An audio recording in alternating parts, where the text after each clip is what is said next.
In this quick Photoshop tutorial, I will show you how to hide or how to enable the outline for the brush tool or either the erase tool. So you won't believe how easy it is to hide or to enable the outline for a brush. For this you have to press caps lock on your keyboard, and if by any chance caps lock is disabled, you can see the outline of the brush, okay? So I can see the outline, this circle where the brush will be. If I will turn on now the caps lock, I just press on it once, I can't see the outline now.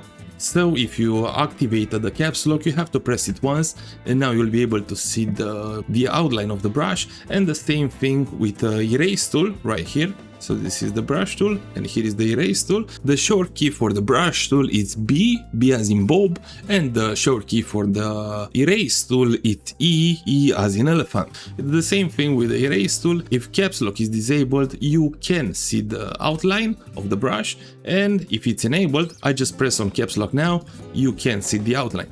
So that's the tutorial. I hope this helps, and thanks a lot for watching.